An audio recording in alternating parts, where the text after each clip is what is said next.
je m'appelle Raphaëlle Dutertre, je suis secrétaire générale adjointe à l'AEFE, l'Agence pour l'enseignement français à l'étranger. C'est un opérateur qui dépend du ministère de l'Europe et des Affaires étrangères.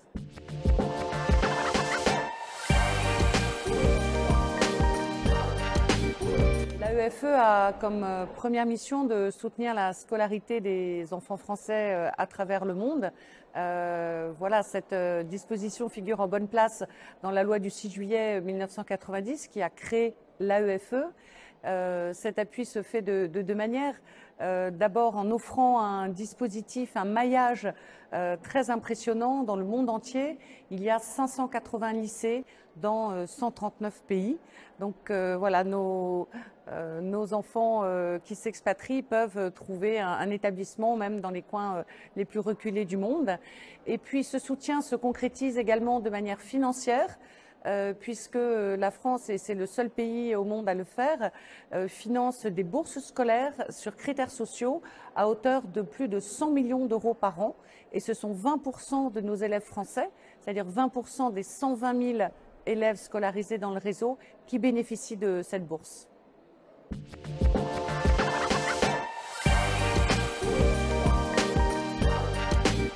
Offrir un enseignement de qualité, c'est évidemment une préoccupation, c'est aussi une nécessité et encore plus une exigence dans un contexte de concurrence internationale du marché éducatif.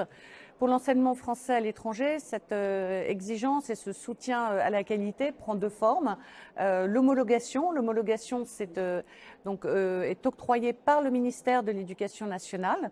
Ça veut dire que nous garantissons que ce sont les programmes français qui sont enseignés, ce sont les diplômes français, le DNB, le baccalauréat, et puis c'est aussi tout un système de valeurs que nous portons, et ce sont également des critères qui évoluent. Par exemple, cette année, il y a eu un nouveau critère, c'est celui du climat scolaire. Donc ça, c'est pour effectivement l'homologation. Le deuxième outil, c'est la formation. Alors, la formation, c'est le cœur du réacteur, surtout quand on a un réseau qui est en expansion comme le nôtre actuellement.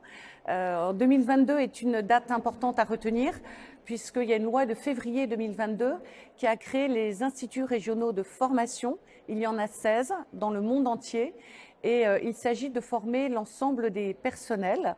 La croissance est très importante. En 2023-2024, nous allons former plus de 26 000 personnes au sein de 4 000 formations.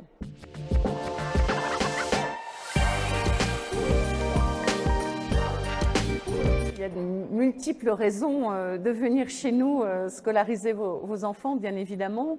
La première des raisons, ce serait sans doute la continuité pédagogique. La continuité pédagogique est possible puisque donc nous délivrons un enseignement à programme français. Et donc, lorsque vos enfants retourneront en France, ils pourront reprendre leur cursus normalement.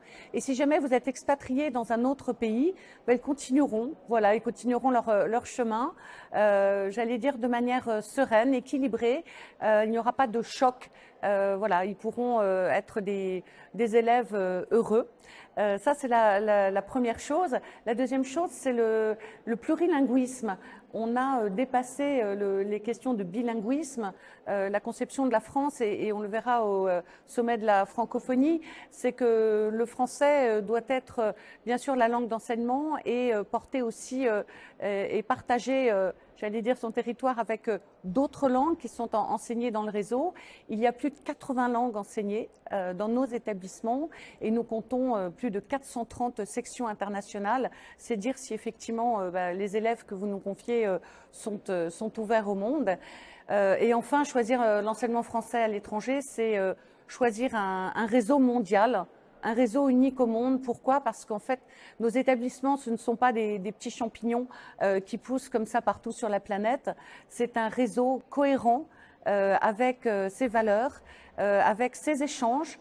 Il y a la possibilité pour nos élèves de seconde d'aller passer 1 ou 2 mois dans un autre établissement du réseau, dans un autre pays, dans un autre continent. Il y a également des événements fédérateurs. Nous avons un orchestre des lycées français du monde avec des musiciens de venus de partout, de tous les lycées. Nous avons les Jeux internationaux de la jeunesse.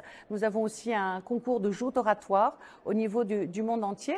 Ça, ce sont pour les élèves. Et puis, bien sûr, ce réseau mondial, il se joue également au niveau des alumni. Et fin mai, du 24 au 26 mai, nous donnons rendez-vous aux alumni des lycées français du monde à Bruxelles pour le 6e Forum mondial de ces alumni.